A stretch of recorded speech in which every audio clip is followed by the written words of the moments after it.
سورہ بقرہ آیت نمبر 200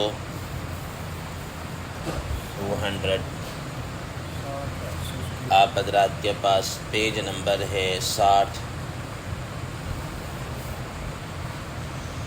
اعوذ باللہ من الشیطان الرجیم، بسم اللہ الرحمن الرحیم۔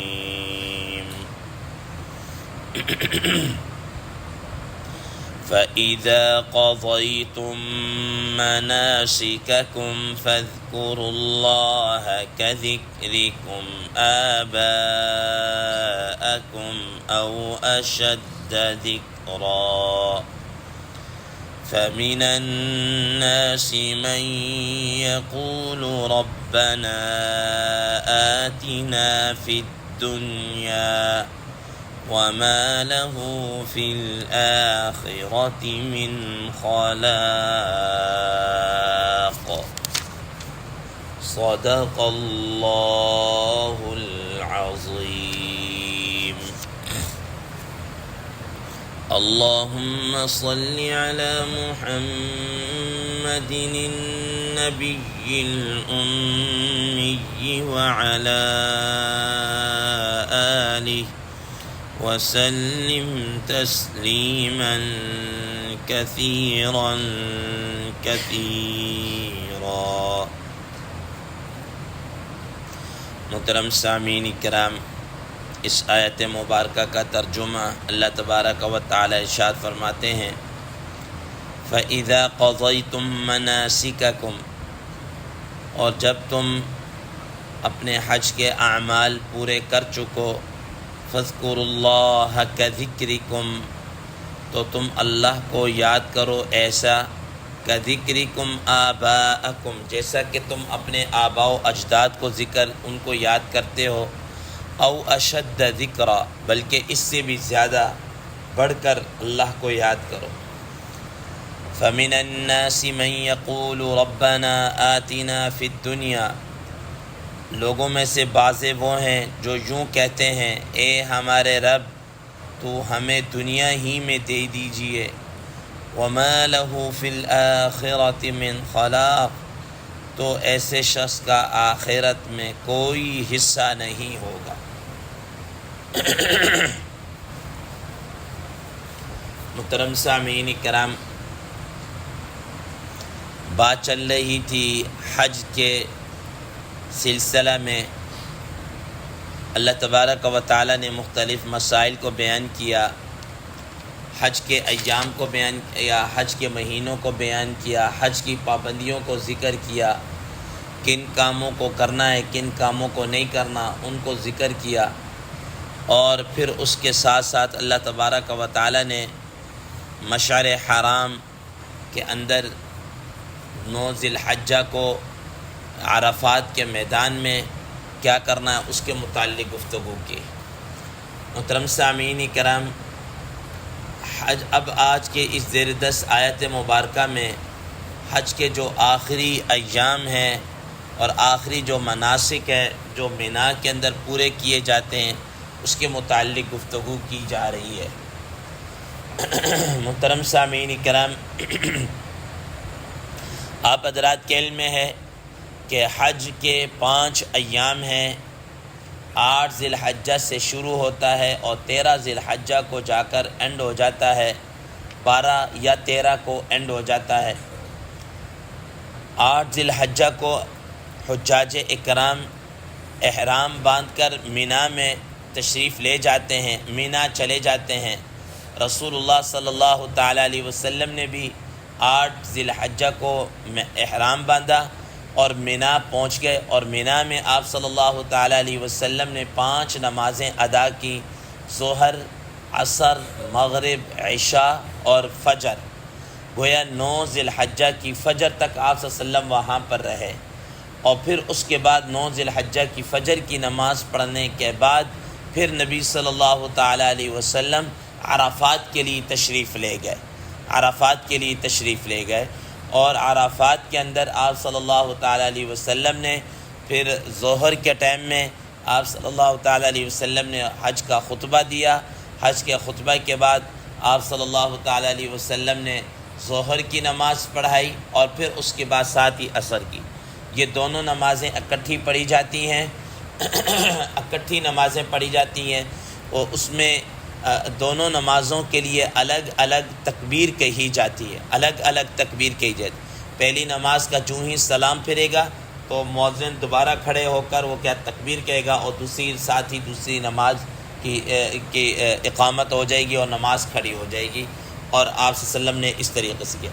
لیکن اگر ہم آج کل کے موجودہ میں نے آپ حضرات کو نظم کو دیکھیں تو وہ اپنے نظم کی وجہ سے یہ سلسلہ نہیں ہے، بلکہ وہ کیا کرتے ہیں کہ ظاہر لاکھوں کی تعداد میں حجاج اکرام ہیں اور ان کو لانا لے جانا ان کا نظم ہوتا ہے. تو وہ اس نظم کے مطابق 7 ذی الحجہ ہی کو، 8 کی نہیں، 7 ذی الحجہ ہی کو رات کو وہ لوگوں کو حجاج کرام کو منا لے جانا شروع کر دیتے ہیں، اور اکثریت میجورٹی ان کی جو ہے وہ 7 ذی الحجہ کی شام کو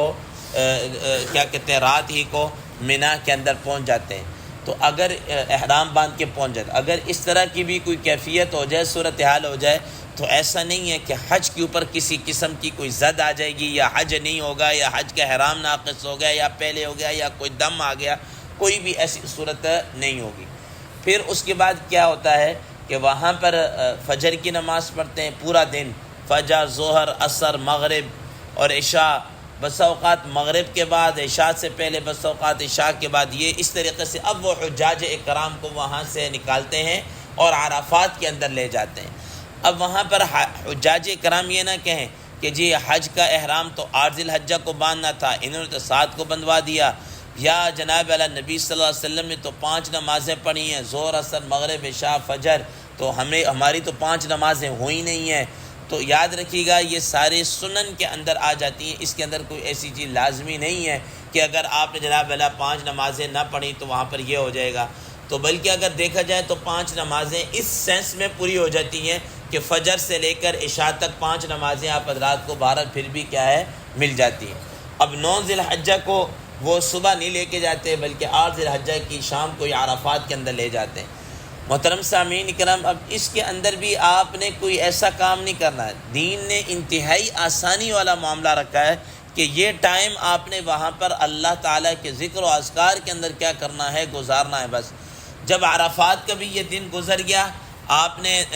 وقوف عرفہ کر لیا، اور اس کے بعد جناب اعلیٰ آپ مزدلفہ کے لیے چلے گئے، رات مزدلفہ کے اندر بھی قیام کر لیا، اور 10 ذی الحجہ کی صبح جناب اعلیٰ وقوف مزدلفہ کرنے کے بعد آپ بڑے شیطان کو کنکریاں ماریں گے. جو عید کا دن ہوتا ہے، بڑے شیطان کو کنکریاں مار کر پھر آپ نے اپنا قربانی کرنی ہوتی ہے. قربانی کر کے حلق کروانا ہوتا ہے. حلق کروانے کے بعد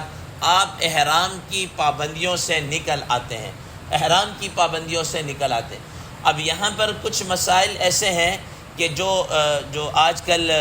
یعنی آج کل جو چل رہے ہیں کہ پہلے زمانے میں لوگ ہوتا تھا کہ اپنے طور پر قربانی کرنی، اپنے طور پر جناب اعلیٰ انہوں نے حجامت وغیرہ اور اس طرح کرنی، رش بھی ہو جاتا تھا اور مشکل بھی بڑی ہوتی تھی. اب تو کافی آسانی ہو چکی ہے. اب تو جناب اعلیٰ وہ مختلف قسم کی کمپنیاں ہیں، مختلف قسم کے افراد ہیں جو قربانی کے وہ کرتے ہیں. زیادہ تر جناب اعلیٰ لوگ بینکوں کے ذریعے سے کیا ہے قربانی کرواتے ہیں. بینک کے اندر رقم جمع کر دی، بینک نے ایک ٹائم دے دیا ہے. اب بینک نے ایک ٹائم دینے کے بعد اب آپ اس ٹائم گزرنے کے تھوڑا سا انتظار کریں. تھوڑا سا انتظار کرنے کے بعد آپ اپنی جناب اعلیٰ گویا کہ آپ کی قربانی ہو گئی. قربانی ہو جانے کے بعد اب وہ کیا کہتے ہیں اپنا کیا کر دیتے ہیں اپنا ٹینڈ کروائیں، حلق کروائیں، اور اس کے بعد احرام کی پابندیوں سے کیا ہے نکل جائیں. اب حلق کروانے کے لیے بھی دیکھیں عموماً حجاج کرام کی پہلے سے ہی تقریباً کسی نہ کسی ہاتھ میں حلق ہوا ہوتا ہے، بال نہ ہونے کے برابر ہوتے ہیں. اب یہ آدمی جس کے صرف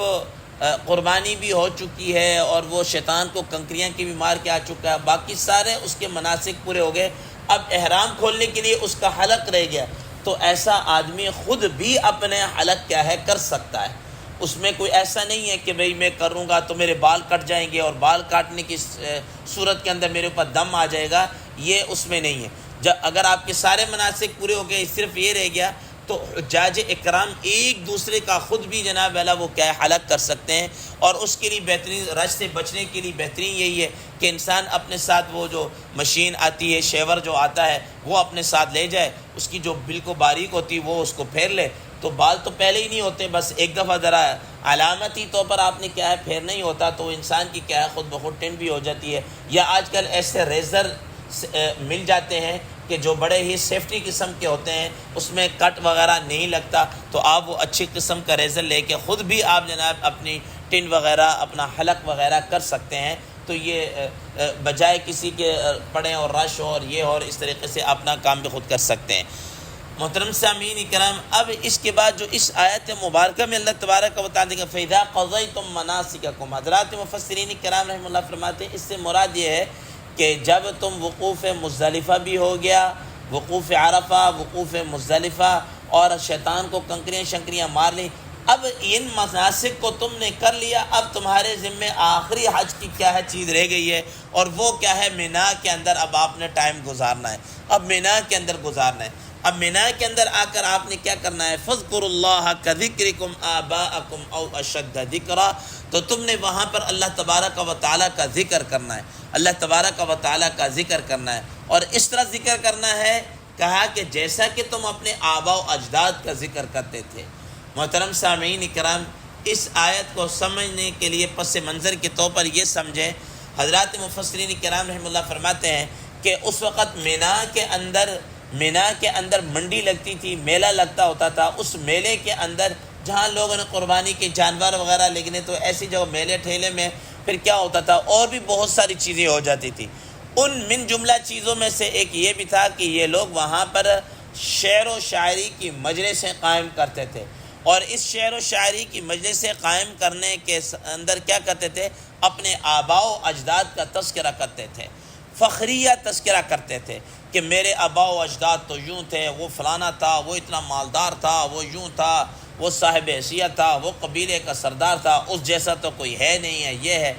یہ چیزیں ان کے اندر، اپنے آباء و اجداد کے کارنامے ان پر فخر کرنا۔ رسول اللہ صلی اللہ تعالی علیہ وسلم نے اسی وجہ سے ان ساری چیزوں کو کہا کہ تمہارا آپس میں ایک دوسرے پر فخر کرنا کوئی بنتا ہی نہیں۔ کیوں نہیں بنتا؟ کہ کلکم ابناء آدم، تم سارے کے سارے آدم علیہ السلام کی اولاد ہو، وآدم من تراب، اور آدم تم علیہ السلام وہ تو مٹی سے ہیں، تو گویا مٹی کے اوپر کیا فخر کرنا، مٹی کے اوپر بھی کوئی فخر کرے گا؟ تم سارے کے سارے آدم علیہ السلام کی اولاد ہو، اور حضرت آدم علیہ السلام کو اللہ تعالیٰ نے مٹی سے پیدا کیا، تو فخر کس چیز کا؟ اور اس وجہ سے رسول اللہ صلی اللہ علیہ وسلم فرمایا کہ اللہ تعالیٰ نے تمہارے اندر قریش کو اور ان سب کو مخاطب کرتے فرمایا کہ جاہلیت کی وہ جو نخوت اور تکبر اور غرور اور فخر ہے، یہ اللہ تعالیٰ نے تمہارے میں سے نکال دیا ہے، مٹا دیا، ختم کر دیا ہے، اس کے اندر کسی قسم کا کوئی فخر نہیں۔ اور فرمایا اسی وجہ سے رسول اللہ صلی اللہ علیہ وسلم فرمایا کہ کسی عربی کو عجمی پر اور عجمی کو